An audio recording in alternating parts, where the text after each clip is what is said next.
Bapak Ibu sekalian yang berbahagia, mudah-mudahan di subuh ini yang hadir husnul khatimah. Amin ya rabbal alamin. Insyaallah istiqamah sampai akhir Ramadan, sampai akhir hayat insyaallah. Mudah-mudahan bisa dipertanggungjawabkan kelak di hari pertanggungjawaban. Baik Bapak Ibu, sehat semua Bapak Ibu ya. Masih puasa Ibu-ibu? Masih lah, masa enggak puasa kan? Bapak-bapak sehat ya bapak-bapak ya? Masih puasa ya? InsyaAllah ini baru puasa yang ke berapa nih? Ke-8. Kalau Muhammadiyah udah ke-9 berarti kan? Muhammadiyah ke-9 karena dia duluan curi star. Ini yang pemerintah berarti yang ke-8. Dari hadis, ada satu hadis daripada baginda Nabi Muhammad SAW. Hadis ini adalah hadis yang menurut kami sangat tepat untuk menjadi perhatian kita di akhir zaman agar kita bisa selamat daripada perjalanan hidup ini, terkhusus bagi orang-orang yang hidup di zaman ini. An Zainab binti Jahshin, dari Zainab binti Jahshin. Siapa Zainab binti Jahshin ini Bapak Ibu? Bapak Ibu, ada yang tahu nama Zainab binti Jahshin? Di sisi baginda Nabi ada 4 orang bernama Zainab yang spesial. Itu sisi Nabi. Ada 4 orang, 4 wanita bernama Zainab. Keempat-empat ini spesial. Zainab pertama, Zainab binti Jahshin, istri Nabi, istri baginda Nabi, seorang yang gagah berani, pokoknya yang selalu siap sedia. Kalau disuruh berperang lanjut. Memang kehidupannya memang diberikan untuk perang saja, untuk mendukung Islam saja dan suaminya. Yang kedua ada namanya Zainab binti Khuza'ah, istri Nabi juga. Yang ketiga ada namanya Zainab binti Muhammad, anak daripada baginda Nabi Muhammad, yang menikah dengan seorang kafir Quraisy yang pada akhirnya masuk Islam setelah melihat kehebatan Islam. Yang ketiga ada namanya Zainab binti Ali bin Abi Thalib, anaknya Ali setelah Hasan wal Husain dari Fatimah, cucu baginda Nabi Muhammad sallallahu alaihi wasallam. Jadi ada keempat orang ini spesial, sangat spesial sekali. Apalagi yang terakhir itu cucunya itu menularkan sikap kakeknya, menularkan ayahnya, menularkan 2 darah saudaranya, Al Hasan wal Husain. Baik, an Zainab binti Jahshin, dari Zainab binti Jahsh radhiyallahu anha, anna Nabi sallallahu alaihi wasallam dakhala alaiha. Nabi masuk ke rumah Zainab faza'an. Fazi'an itu buru-buru sambil cemas. Masuk sambil dengan keadaan agak cemas. Kemudian baginda Nabi berkata yaqul, ingat kalimatnya tidak qala tapi yaqul. Selama ini biasanya para ulama hadis menggunakan kalimat qala. Qala Nabi sallallahu alaihi wasallam. Dia berkata qala Nabi. Tapi ini tidak, Nabi berkata yaqul. Yaqul itu berarti kata kerja sekarang dan seterusnya.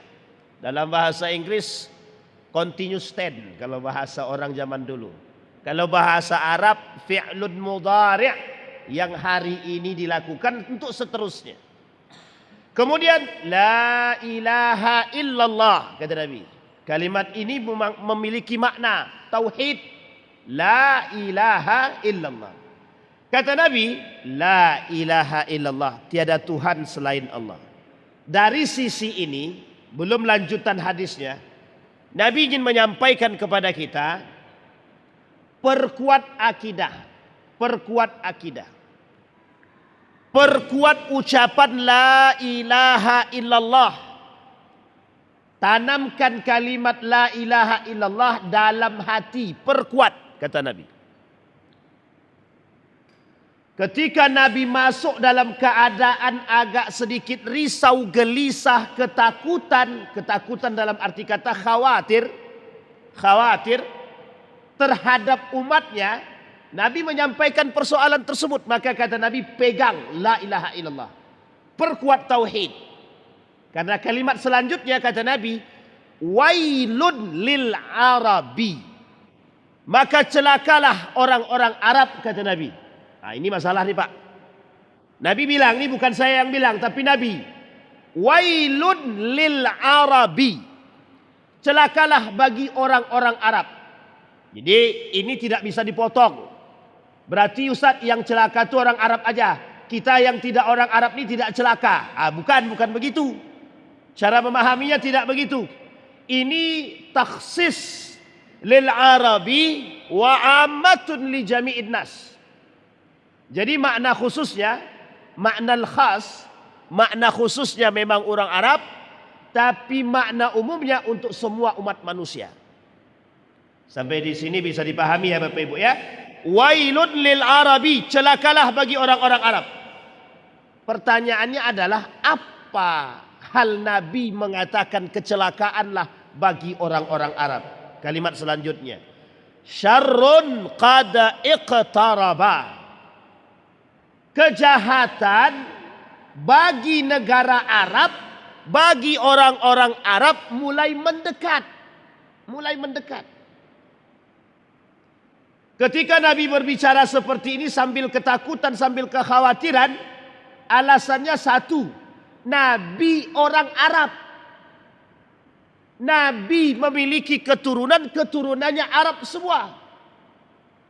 Nabi punya jamaah orang Madinah, orang Makkah, dan seluruh orang-orang umat muslim. Nabi punya orang-orang terdekat, orang Arab semua. Terkhusus yang disebut Arabi di sini adalah Jaziratul Arabi, Jazirah Arab. Pertanyaannya, Jazirah Arab itu di mana saja? Semua negara-negara Arab itu seperti Arab Saudi. Arab Saudi itu masuk dalam kategori negara Arab. Namanya saja Al-Mamlakatus Saudi Al-Arabi Al-Saudiyah. Jadi kerajaan Saudi Arabia. Jadi sudah ada di situ Arabiahnya. Berarti mesti bagian Arab.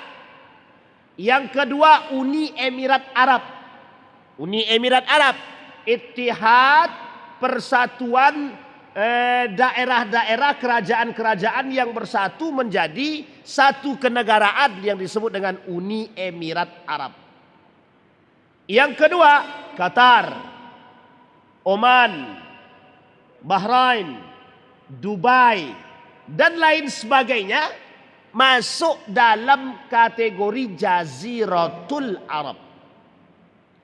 Bisa dipahami Bapak Ibu ya? Masuk dalam Jaziratul Arab. Pertanyaan muncul, mengapa Nabi mengatakan wailun lil arabi, celakalah bagi mereka? Kalau kita lihat Bapak Ibu dalam sejarah, ada dalam sejarah itu yang pertama bangsa Arab. Bangsa Arab itu ada 3. Ada bangsa Arab al-Baidah, al-Aribah, al-Musta'ribah. Bangsa Arab pertama itu namanya Baidah. Ini rombongan Nabi Nuh ke atas. Tak bisa dideteksi lagi.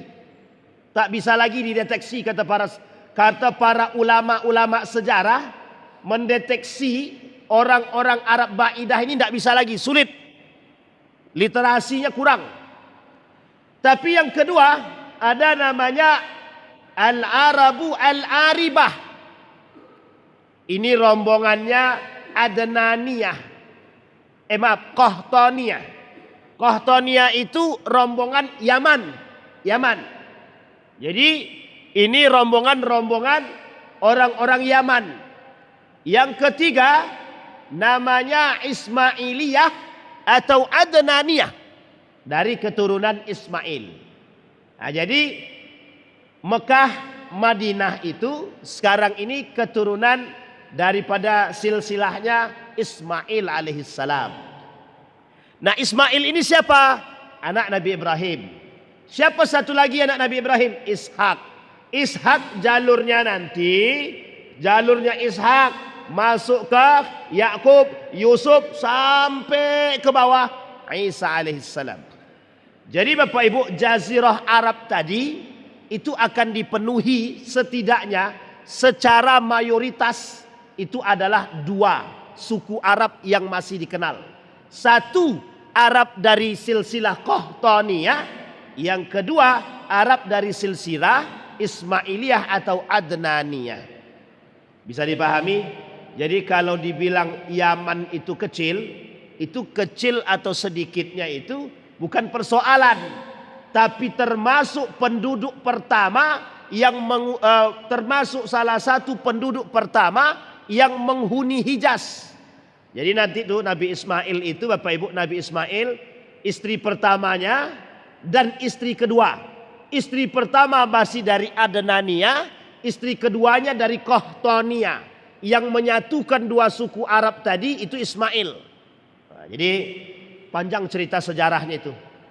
Baik. Jadi Bapak Ibu, kemudian kata Nabi, celakalah bagi orang-orang Arab, syarrun qad iqtarabah. Kejahatan mulai mendekat. Futihal yaum, hari ini sudah mulai dibuka. Min radmi Ya'jud wa Ma'jud mislu hadhihi, gitu. Bentengnya Ya'jud wa Ma'jud itu mulai dibuka, kata Nabi. Mulai dibuka bentengnya.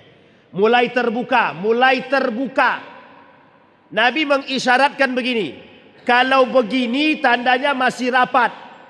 Tapi kalau Nabi sudah mengisyaratkan begini, itu sudah mulai renggang. Artinya sudah ada celah bagi orang-orang Ya'jud wa Ma'jud, pelaku kejahatan tersadis, akan keluar dari bentengnya. Maka kata Nabi, hakadha mislah hadhihi, kata Nabi. Bapak Ibu, Ya'jud wa Ma'jud itu kira-kira jahat apa tak jahat? Itu bengis Pak, bukan jahat lagi, lebih sadis. Yang dilakukan Epstein sekarang dalam satanik, dalam persoalan kesetanan mereka terhadap pedofilia, yang dilakukan mereka sekarang itu tidak lebih berbahaya daripada apa yang kelak dilakukan oleh Ya'jud wa Ma'jud. Lebih sadis. Kalau sekarang Epstein itu merusak dunia, Ya'jud lebih berbahaya daripada itu. Lebih sadis, lebih tragis. Sudah sangat mengkhawatirkan, sudah sangat sadis. Bagaimana nanti kalau Ya'jud wa Ma'jud yang turun, lebih berbahaya. Ya'jud itu Bapak Ibu berada di antara kita, itu sadisnya bukan main. Tidak pandang bulu. Kepala bisa terpisah dari leher. Mutilasi itu mainan mereka Pak. Mainan mereka. Ya'jud wa Ma'jud itu sudah biasa. Mereka akan keluar dari tembok mereka, melompat keluar. Itu seperti orang yang kelaparan. Tahu Bapak Ibu bagaimana kalau harimau sudah menerkam musuhnya atau mangsanya? Hampir mirip seperti itu. Tidak ada ampun sama sekali. Makanya berdoa kepada Allah, semoga kita tidak bertemu dengan Dajjal, Ya'jud wa Ma'jud, 10 tanda kiamat terakhir. Amin ya rabbal alamin. Baik. Kemudian kata Nabi, wa khallaqa bi isba'ihil ibham wallati talih. Telunjuk dengan jari ini, kata Nabi begini. Dibuat tadinya rapat, tembok itu kata Nabi mulai renggang begini. Nabi pasti khawatir. Karena kekhawatiran Nabi kelak bagaimana dengan umatku bisa selamat dari Ya'jud wa Ma'jud.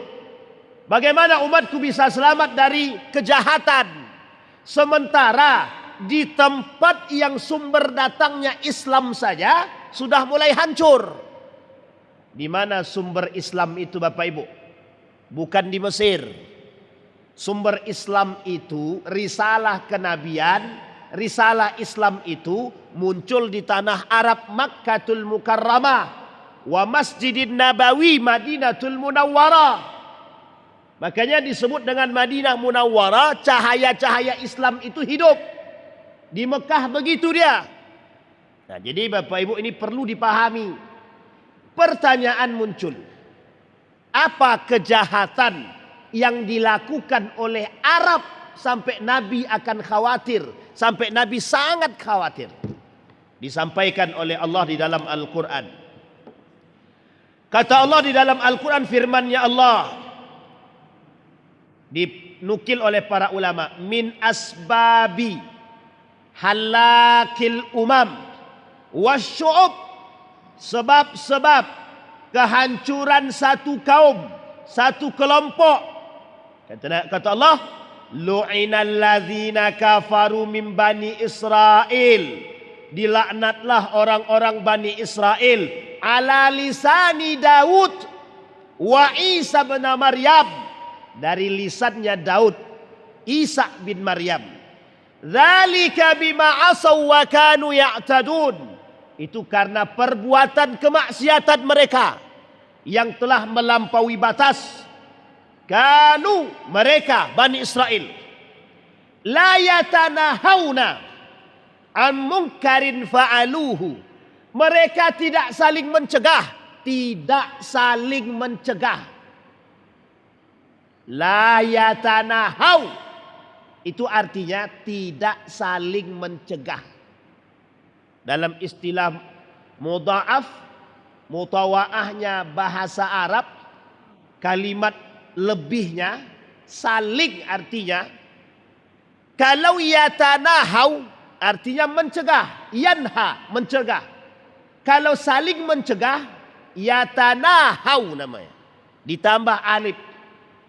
Artinya Bapak Ibu, kata Nabi, orang Arab nanti tidak saling mencegah. Kalau tidak saling mencegah, ada dua kemungkinan. Satu, mereka melakukan bersama. Yang kedua, yang satunya lagi diam diri saja. Maksudnya apa Pak Ustadz? Maksudnya ada kemungkaran, kemaksiatan, mereka diam aja. Satu. Yang kedua, atau mereka pelakunya. Makanya disebut dengan yatanahau. La yatanahau ang mungkarin, daripada perbuatan-perbuatan mungkar. Fa'aluhu, yang mereka lakukan. Labi sama kanu yaf'alun, sungguh buruk perbuatan-perbuatan mereka, kata Allah Subhanahu wa taala. Sebab kehancuran yang pertama, mungkar, kemungkaran. Kasratul mungkari intisyaruha, banyak sekali tersebarnya kemungkaran-kemungkaran di Arab. Nah, sekarang Bapak Ibu kita lihat, perkataan Allah ini terbukti atau tidak kemungkaran-kemungkaran Arab itu. Satu. Biasanya identik Arab itu identik dengan agama. Apa kemungkaran yang terjadi? Kelak kata Nabi, di Arab itu akan muncul kemungkaran-kemungkaran. Wanita-wanita yang biasa memakai kerudungnya tertutup rapi dan rapat, besok tak lagi rapat. Mereka pakai ala kadarnya saja. Yang kedua, yang biasanya di negara Arab tidak ada perzinahan, maka kelak perzinahan merajalela. Sudah biasa. Musik yang susah masuk untuk diperdengarkan kecuali lantunan Al-Quran, menjadi hal yang biasa. Ini kalau kita tinjau Bapak Ibu sekarang, sudah biasa ini. Bapak Ibu pergi ke Riyadh, oh sudah banyak sekali. Jangankan musik, persoalan-persoalan yang lain sudah biasa Pak. Sudah biasa. Artis-artis seksi saja masuk ke tempat Arab itu biasa. Ke negeri-negeri Arab itu biasa. Bahkan di Dubai itu ada tempat judi terbesar. Tempat judi terbesar. Itu di Dubai. Kira-kira mungkar gak tuh? Mungkar gak Bapak Ibu? Maksiat gak tuh? Maksiat. Artis-artis seksi masuk ke negara-negara Arab. Mungkar gak tuh? Mungkar. Maksiat gak? Maksiat. Itu yang dikhawatirkan Nabi.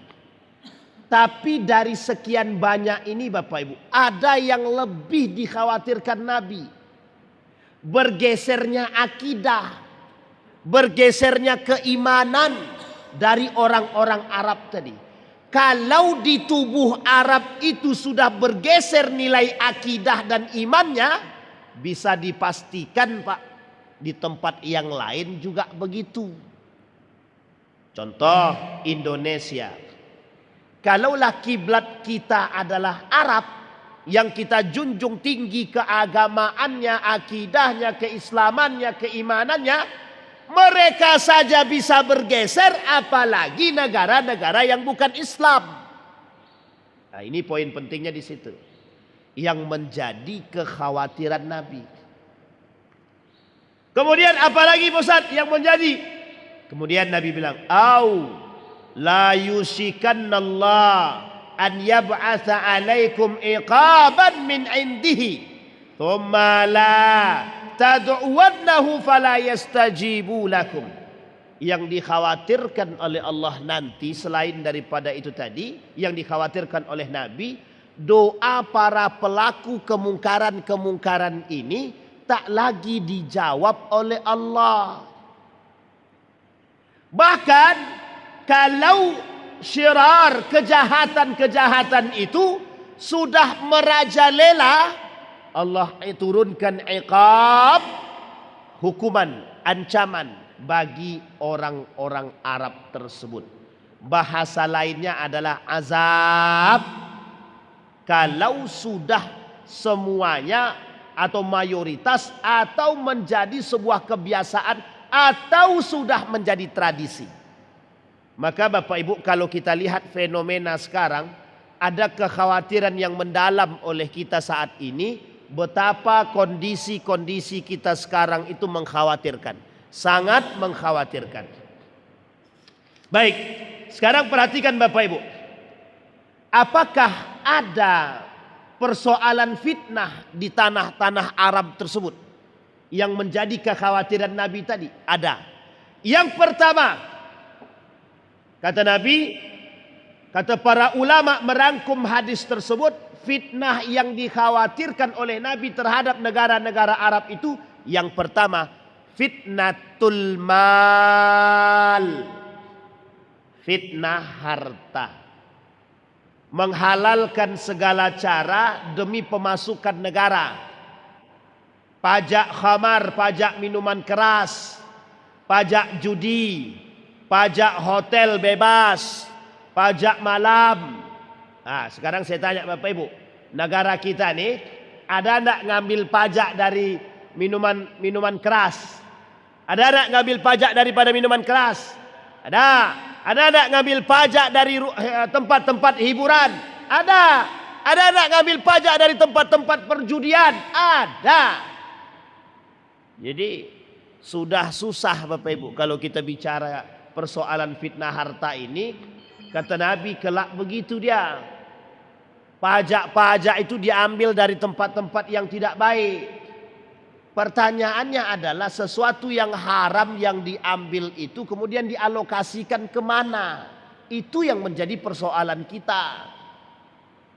Kalau dialokasikan untuk masjid, sesuatu yang haram kata para ulama jangan alokasikan ke masjid. Mengurangi nilai keberkahan masjid. Alokasinya ke masjid. duit korupsi dialokasikan ke masjid. Ustaz, ini ada duit sedekah Ustaz. Tapi rupanya duit korupsi. Ini para koruptor sadar dirilah. Kalau Anda dapat duit korupsi, jangan sedekahkan ke masjid. Jangan sedekahkan ke anak yatim. Sedekahkan ke yang lain. Atau Anda hibahkan ke salah satu tempat. Dari salah satu tempat baru dihibahkan ke orang lain. Itu sudah lain cerita.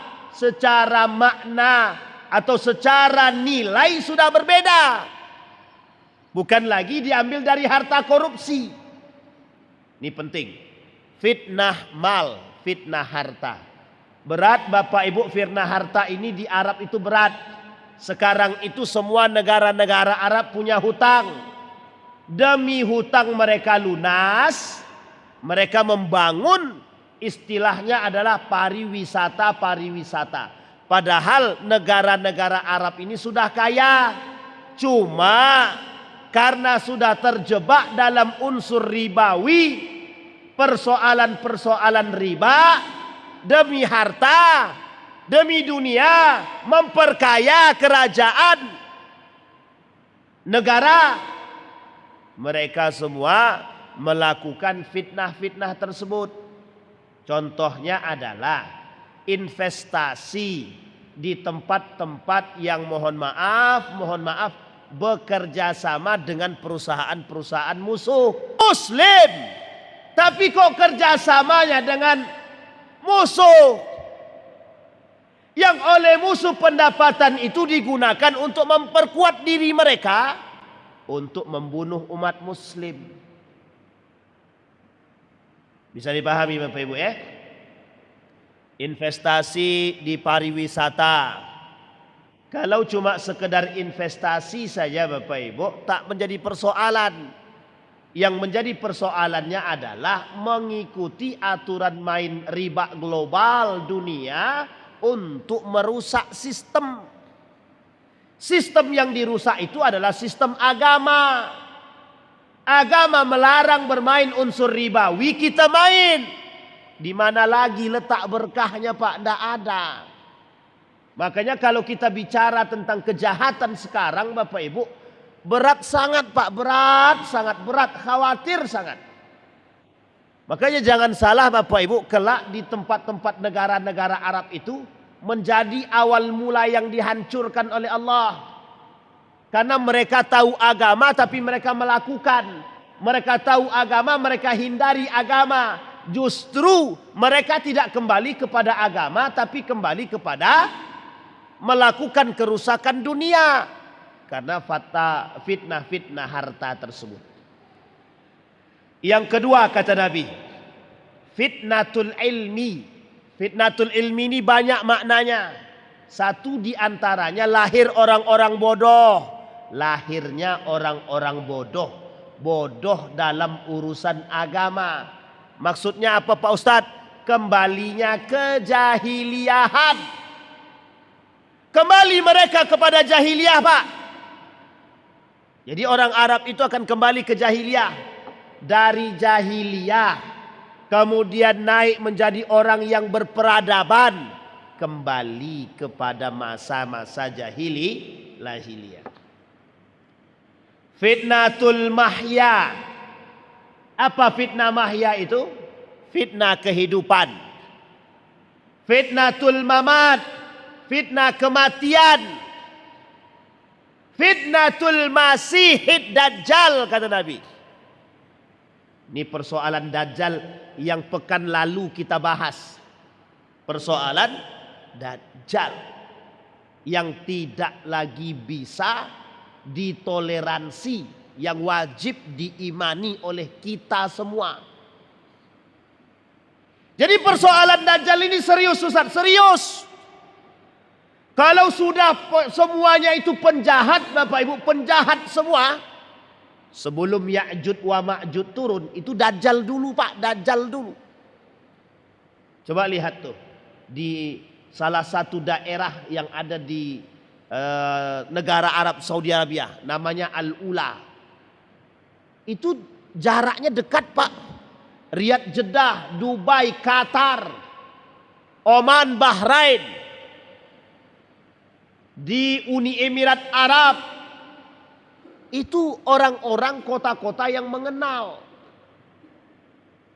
Coba bayangkan kalau seandainya kota-kota yang mengerti agama ini justru mereka yang memanipulasi agama. Itu yang menjadi masalah kita. Maka kedatangan Dajjal itu pasti. Kedatangan Dajjal pasti. Artinya dari pemaparan Nabi ini Bapak Ibu, kita bukan mengatakan bahwa segala sesuatu ini, perkataan Nabi ini tidak mungkin terbukti. Tidak. Ini sudah pasti akan terbukti. Makanya tadi di awal Nabi bilang, La ilaha illallah. Pegang. La ilaha illallah, kata Nabi.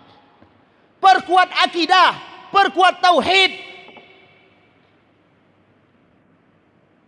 Yang selamat itu yang berpegang, Pak.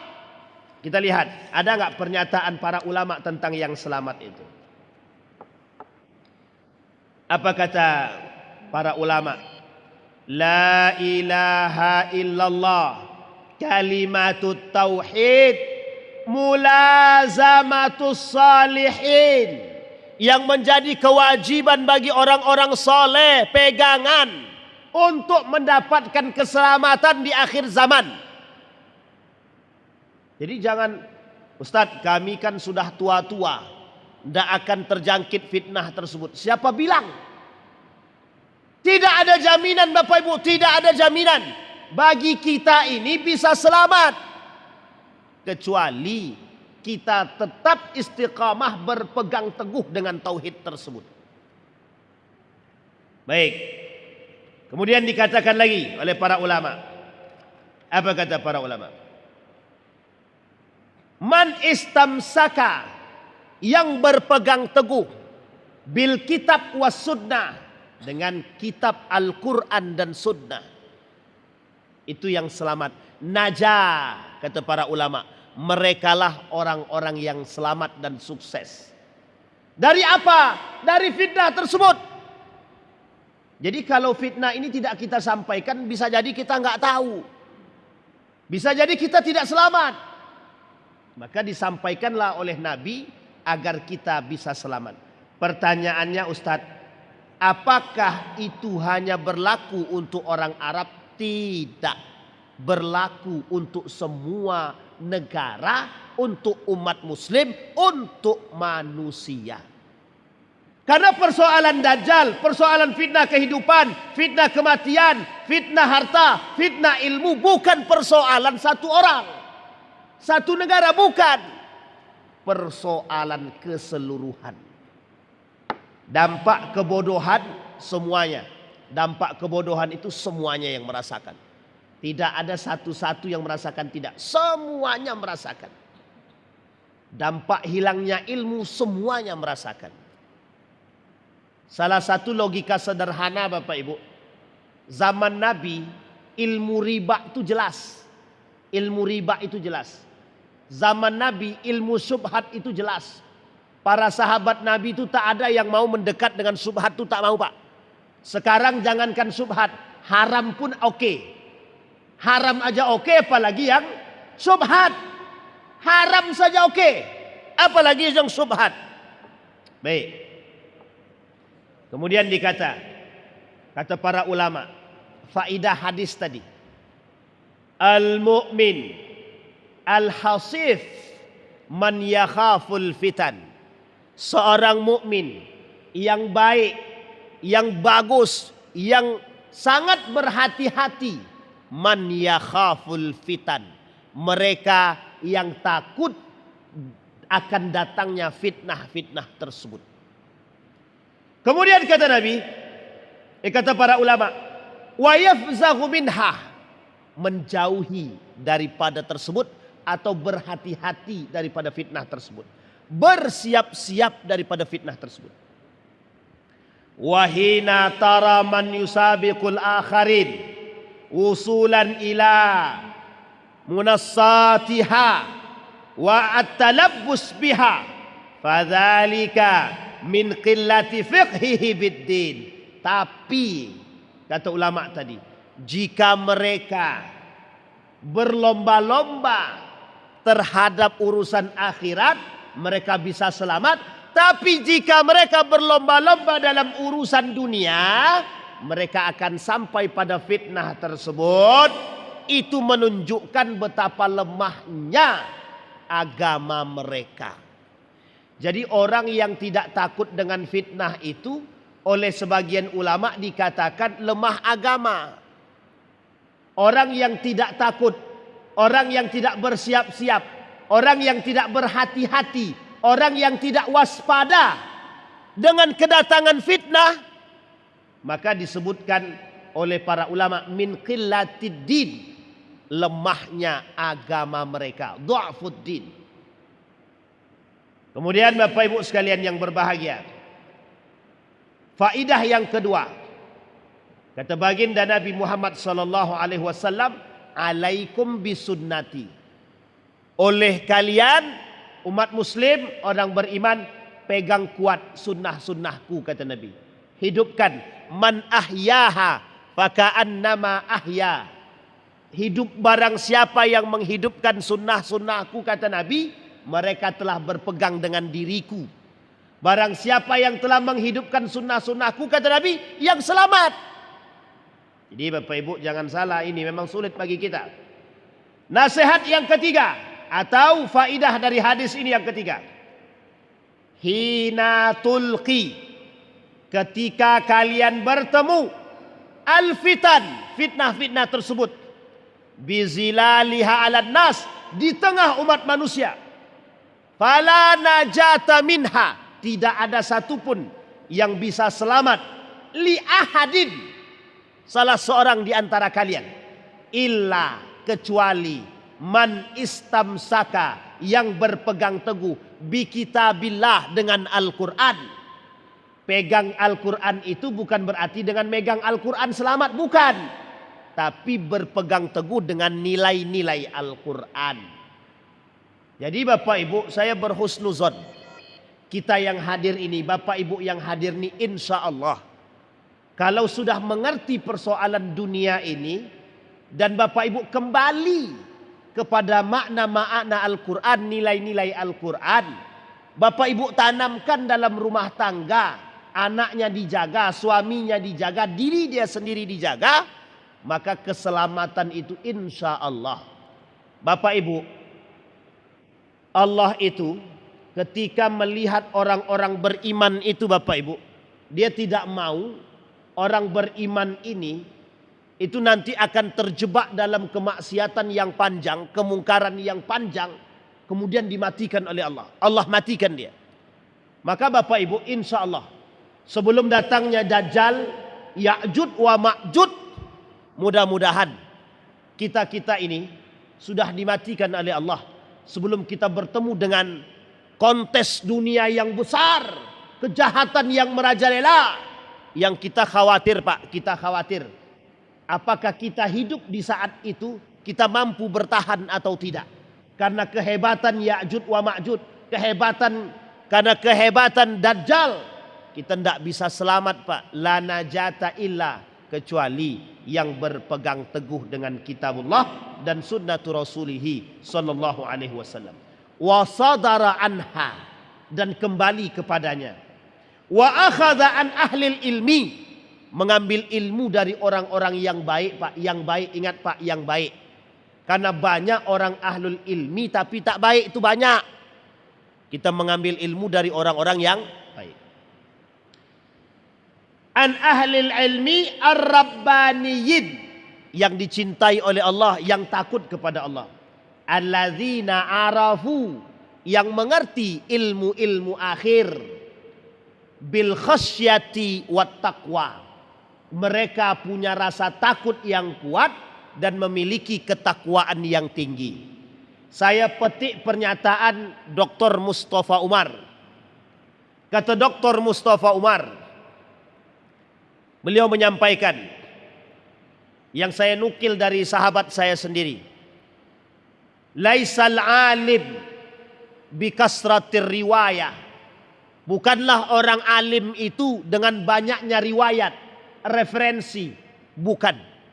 Kalau Bapak Ibu tengok ada orang banyak baca kitabnya, banyak ilmunya, banyak referensinya kalau dia menyampaikan, itu belum menjadikan standar orang alim yang sesungguhnya. Tapi kata beliau, orang alim standar kealiman yang sesungguhnya, walakinnal alim, tapi sesungguhnya orang alim bikasratil khasyah, yang paling banyak takutnya. Takut kemana? Kepada Allah. Takut dengan fitnah, takut dengan penyakit, takut dengan segala yang terjadi di muka bumi ini, Bapak Ibu sekalian yang berbahagia. Dan kata beliau, takut kepada Allahnya lebih dalam daripada cintanya terhadap dunia. Sekarang ini kalau kita tengok, lebih banyak mana? Yang takut kepada Allah atau yang takut yang takut kepada Allah atau yang takut ditinggalkan dunia? Nah, itu yang bisa menilai adalah kita masing-masing dengan kacamata kita. Tapi ingat, menilailah dengan kacamata ilmu, bukan tanpa ilmu. Terakhir Bapak Ibu, yang disampaikan oleh ulama tadi melalui hadis tadi, fitnah Ya'jud wa Ma'jud min a'zamil fitani, salah satu di antara besar-besaran fitnah yang akan terjadi bagi kaum muslimin, umat manusia kelak. Walidzalika qala Nabi, maka dari itu Nabi berkata, wailun lil arabi, celakalah bagi orang-orang Arab khususnya, umumnya bagi umat-umat manusia. Apa maksudnya? Adalah dari kejahatan-kejahatan yang menyerupai kejahatan-kejahatan Ya'jud wa Ma'jud. Jadi Bapak Ibu sekalian yang berbahagia, mudah-mudahan fitnah-fitnah yang terjadi di muka bumi ini bisa menjadi pelajaran bagi kita, dan kita tahu bahwa ini adalah pasti akan terjadi. Perbanyak mendekatkan diri kepada Allah. Tengok-tengok saudara-saudara kita, pegang erat tangan anak dan istri kita, anak suami kita, pegang erat tangannya Bapak Ibu. Seorang suami yang tidak takut akan terjebaknya istrinya, anaknya ke dalam fitnah tersebut, maka bisa dipastikan suami tersebut tidak beriman. Tidak ada yang selamat daripada fitnah kecuali yang kokoh imannya, Pak. Orang mengerti agama belum tentu selamat. Orang yang kokoh imannya bisa tergelincir. Orang yang takut dengan Allah bisa diselamatkan oleh Allah Subhanahu wa ta'ala. Mudah-mudahan dari apa yang kita sampaikan ini, yang singkat entah singkat tak panjang pun tak tahu, mudah-mudahan menambah istiqomah kita. Insya Allah Ramadan ini penuh berkah, menambah ketakutan kita kepada Allah, menambah keimanan kita kepada Allah. Amin ya rabbal alamin. A'udzu billahi minasyaitonir rajim. Bismillahirrahmanirrahim. Hamdas syakirina hamdan na'imin. Hamdan yuwafi ni'amahu wa yukafi'u mazidah. Ya Rabbana lakal hamdu kama yanbaghi li jalali wajhikal karim wa azim sultanik. Allahumma faqihna fid din wa alimna ta'wil. Allahumma ansur man nasara ad-din wa akhdhil man khazal al-muslimin. Allahumma arina al-haqqa haqqa warzuqna ittiba'ah wa arina al-batila batila warzuqna ijtinabah. Allahumma khtimna bis salihin. Allahumma khtimna bis salihin. اللهم اجعل القرآن العظيم ربيع قلوبنا ونور صدورنا وجلاء أحزاننا وذهاب همومنا وغمومنا. ربنا ظلمنا أنفسنا وإن لم تغفر لنا وترحمنا لنكونن من الخاسرين. ربنا آتنا في الدنيا حسنة وفي الآخرة حسنة وقنا عذاب النار والحمد لله رب العالمين.